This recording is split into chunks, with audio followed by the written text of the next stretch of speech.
बिस्मिल्लाहिर्रहमानिर्रहीम, अस्सलाम वालेकुम। इस वीडियो में हम आपको मखसूस सीटों पर काजी की हालत। बहुत अजीब चीज़ है। जब मैंने बाकी रिपोर्टर्स को बताया, उन्होंने कहा जी बिल्कुल बात तो आप ठीक कर रहे हैं, हमने इसको ऐसे नोट नहीं किया। इमरान खान और बुशरा बीबी की सजा मुअत्तली की अपीलें मुस्तरद होने पर इस पर गैर मुल्की मीडिया, सहाफ़ियों और सियासतदानों का रद्द-ए-अमल दिखाएंगे। सबसे पहले काजी की हालत देख लें। मखसूस सीटों के केस में आज हम आपको एक ऐसा सवाल और नुक्ता दिखाएंगे जिसे सुनकर बहुत से लोग हैरान और परेशान हैं कि अभी तक ये सवाल किसी जज और वकील ने क्यों नहीं उठाया। और कानूनी सवाल तो ये होना चाहिए कि अगर असम्बली के सभी अरकान आज़ाद मुंतखब होकर आएँ तो फिर मखसूस नशिस्तें किसे मिलेंगी। और फिर इस पर किचन की गर्मी से भी ज्यादा गर्म तज्जियाकारों के दिलचस्प और मालूमाती तबसरे दिखाएंगे। इससे पहले सादा सी जुबान में केस को समझ लें। एक शख्स बादशाह के दरबार में हाजिर हुआ और अर्ज किया, बादशाह सलामत, चोरों के एक टोले ने मेरी फलों की टोकरी चोरी कर ली है, वो टोकरी वापस करवाई जाए। और उसी वक्त दो चोर भी आपस में झगड़ते हुए फलों की टोकरी के साथ हाजिर हुए। एक ने कहा, बादशाह सलामत, ये टोकरी कहीं रखी हुई थी, मैंने देखी थी, इसलिए ये फल मेरे हैं। दूसरे ने कहा, मैंने ये टोकरी सबसे पहले उठाई थी, इसलिए ये फल मेरे हैं। इसी दौरान टोकरी का असल मालिक चिल्लाया, बादशाह सलामत, ये फल मेरे हैं और ये वही चोर हैं जिन्होंने मेरे फल चोरी किए थे। इस पर बादशाह सलामत ने गुस्से से असल मालिक को कहा, बदतमीज, चुप कर, आपका केस तो 26 तारीख को लगेगा, आपका फैसला 26 तारीख को होगा, आप जा सकते हैं। इस पर बादशाह सलामत ने असल मालिक को भगाने के बाद तारीखी फैसला दिया। कहा, चूंकि ये फल चोरी के हैं इसलिए इन फलों पर सबका हक बनता है, इसके 3 हिस्से किए जाएं, मेरा हिस्सा मेरे हवाले किया जाए। इलेक्शन कमीशन ने 2 नंबरी की। इस बात को काजी भी जानते हैं, सब मानते हैं कि पीटीआई उम्मीदवारों को जबरदस्ती आजाद किया गया। वो बल्ले की बजाय दूसरा निशान लेकर भी पीटीआई के टिकट पर इलेक्शन लड़ सकते थे, क्योंकि काजी की तरफ से पार्टी ने ही बल्ले का निशान छीना गया था।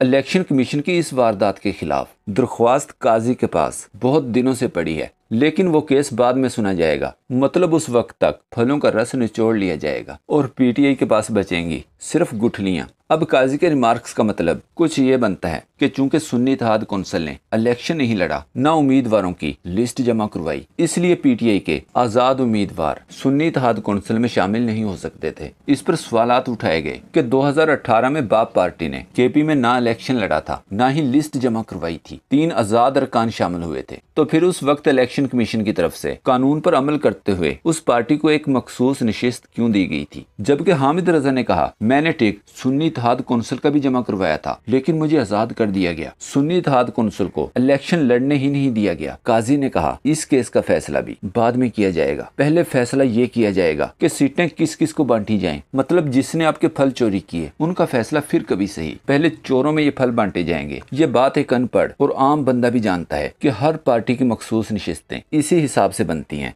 जितने उसके उम्मीदवार जीतते हैं। ये अलग बात है कि वो फॉर्म 47 पर जीतते हों। इस वक्त सोशल मीडिया पर पाकिस्तान के एक बड़े तज्जियाकार हबीब अकरम का एक क्लिप वायरल है। कहा, कानूनी सवाल ये होना चाहिए कि अगर असेंबली के सभी अरकान आजाद मुंतखब होकर आए तो फिर मखसूस नशिस्तें किसे मिलेंगी।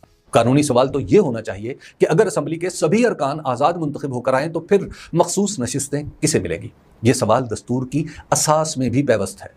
वो इस तरह के दस्तूर आज़ाद इलेक्शन लड़ने और असम्बली में आज़ाद रहने की इजाज़त देता है। यानी एक लिहाज से दस्तूर ने मखसूस नशिस्तों को इलेक्शन कमीशन या अदालत के नहीं, मुंतखब नुमाइंदों के ताबे रखा है, चाहे उनकी हैसियत आज़ाद हो या वो किसी सियासी जमात का हिस्सा हो। अदालत इस बुनियादी मुकदमे की बजाय तकनीकी मामलात की तरफ तवज्जो रखेगी तो फिर फैसले की बुनियाद भी नजरिया ज़रूरत के खालिक साबिक चीफ जस्टिस जनाब जस्टिस मुनीर के इस्तदलाल को ही बनाना पड़ेगा, जिन्होंने मौलवी तमीज़ुद्दीन खान केस में इसी तरह की एक तकनीकी गलती दरियाफ्त करके जमहूरियत के कफन का बंदोबस्त। एतजाज एहसन ने मशवरा दिया, काजी फैज ईसा को बेंच में नहीं बैठना चाहिए, इन्हें कल ही बेंच से उठ जाना चाहिए था। जजेस का कोड ऑफ कंडक्ट कहता है जहां जाती मुफाद हो वहां जज को नहीं बैठना चाहिए। कोर्ट के मामलात के माहिर सहाफी हसनात मलिक ने कहा, काजी फैज ईसा बार बार कहते हैं कि मेरे फैसले की इलेक्शन कमीशन ने गलत तशरीह की, लेकिन जब इलेक्शन कमीशन से कोई सवाल होता है तो उस पर भी गुस्सा कर जाते हैं। एक प्रोग्राम में कहा, काजी फैज ईसा बार बार कहते हैं कि हमने आइन के मतन को देखना है, हालांकि जो बात वो कर रहे हैं वो आइन के मतन में है ही नहीं। काजी फैज ईसा आइन का मतन पढ़ते ही नहीं है, बस तासुर देते हैं कि हम आइन के मुताबिक चल रहे हैं। मजीद कहा, काजी फैज ईसा ने अपने खिलाफ सदारती रेफरेंस को सुप्रीम कोर्ट में चैलेंज किया था। हालांकि आइन का आर्टिकल 211 बड़ा वाज़ेह है कि सुप्रीम जुडिशल काउंसिल की कार्रवाई को चैलेंज नहीं किया जा सकता। उस वक्त काजी फैज को आइन का मतन क्यों याद नहीं आया जब अपने आप को बचाना था? मलिहा हाशमी ने ट्वीट किया, मैं तैमूर झगड़ा के तज्जिये से 100% मुतफिक हूँ। क्या मामला किचन की गर्मी का नहीं रह गया जो कहा जाता था कि अगर आप किचन की गर्मी नहीं सह सकते तो आप किचन में खड़े न हो। अब मामला किचन की गलीज बदबू का है जो किचन में रहना महाल कर चुकी है। एंकर पर्सन इमरान रियाज खान ने लिखा, काजी साहब को और इनके पूरे बेंच को ये बात समझनी होगी कि तहरीक इंसाफ के उम्मीदवारों ने नॉर्मल इलेक्शन नहीं, एक तरह की जंग लड़ी है। लिहाजा कोई फैसला उस वक्त के हालात को मद्देनजर रखे बगैर नहीं दिया जा सकता। मैंने एक चीज नोट की, बहुत अजीब चीज है। जब मैंने बाकी रिपोर्टर्स को बताया, उन्होंने कहा जी बिल्कुल बात तो आप ठीक कर रहे हैं, हमने इसको ऐसे नोट नहीं किया, शायद वो आदी हो गए हैं। तो मैंने कहा मैं गौर कर रहा हूँ कि काजी साहब अकेले हंसते हैं और अकेले गुस्सा करते हैं। यानी मुझे ऐसा लगा कि काजी फायज ईसा साहब अपनी अदालत में अजनबी हैं। यानी जब काजी फायज ईसा साहब हंसते हैं किसी बात पे तो बाकी जजेस नहीं हंसते, और जब काजी फायज ईसा साहब किसी बात पे बरहम होते हैं तो बाकी जजेस जो है वो उस तरह से नहीं होते।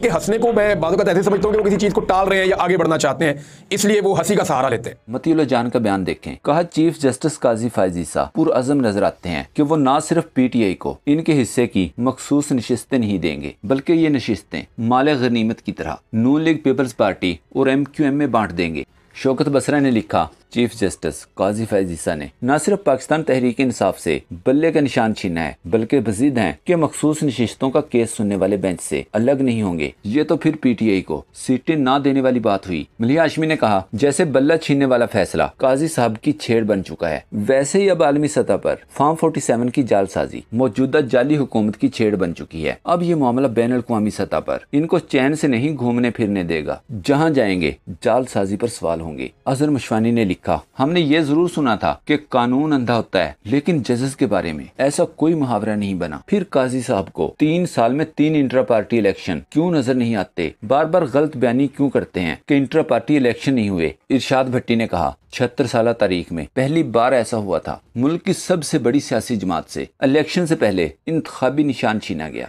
तारीख एक दिन काजी फैज से जरूर पूछेगी कि आपने मुल्क की सबसे बड़ी सियासी जमात से निशान क्यों छीना। तारीख ये भी पूछेगी कि आपके सामने इंसानी हुकूक की खिलाफ वर्जियां होती रहीं, चादर 4 दीवारी का तकद्दुस पामाल हुआ, लेकिन आप खामोश रहे। इद्दत केस में इमरान खान की सजा मुअत्तली की दरख्वास्त मुस्तरद होने पर जावेद हाशमी ने कहा, इद्दत की मुद्दत पर जो फैसला हुआ है, ऐसा फैसला इस्लाम की 1400 साल तारीख में नहीं हुआ। इमरान खान और बुशरा बीबी को आज रिहा हो जाना चाहिए था। सियासी इख्तलाफ पर इस तरह का मुकदमा जाहिर करता है कि इमरान खान को सजा देने के लिए कोई ठोस बुनियाद नहीं है। याद रखें, गैर मुल्की मीडिया चैनल्स किसी दूसरे मुल्क के अदालती फैसलों पर बात मुकम्मल तहकीकात के बाद ही करते हैं। अल जजीरा न्यूज ने इस फैसले को हर लिहाज से इंतहाई काबिल नफरत फैसला करार दिया। एंकर सोहराब बरकत ने लिखा, इद्दत केस का फैसला जाहिर करता है कि कोई मुल्क दुश्मनी पर उतर आया है। एंकर हरमीत सिंह ने इसे इंसाफ के साथ साथ इखलाकियात का भी जनाजा करार दिया। मजीद कहा, अभी कोई और केस न होने की वजह से इमरान खान को जेल में रखना मकसूद था। हाई कोर्ट इस फरसुदा केस को उड़ा देगी। उस्मान सिद्द बसरा ने ट्वीट किया, इमरान खान और इनकी अहलिया की शादी पे आज जो फैसला लिखवाया गया है, इस पर याद रखिएगा, लिखने और लिखवाने वालों ने हदूद अल्लाह पे चढ़ाई की है, अल्लाह और उसकी शरीयत का मजाक उड़ाया है। अब फ्रीक इमरान खान और बुशरा बीबी नहीं, बल्कि अल्लाह और उसकी शरीयत है। आज हो सकता है किसी को ये बात दीवाने की बढ़ लगे, मगर जल्द ही ये सब अल्लाह की पकड़ में होंगे। नून लीगी सहाफ़ी अंसार अब्बासी ने कहा, शहबाज शरीफ एस्टेब्लिशमेंट के इशारों पर चलने वाले वजीर आजम है, तो फिर भी पीटीआई को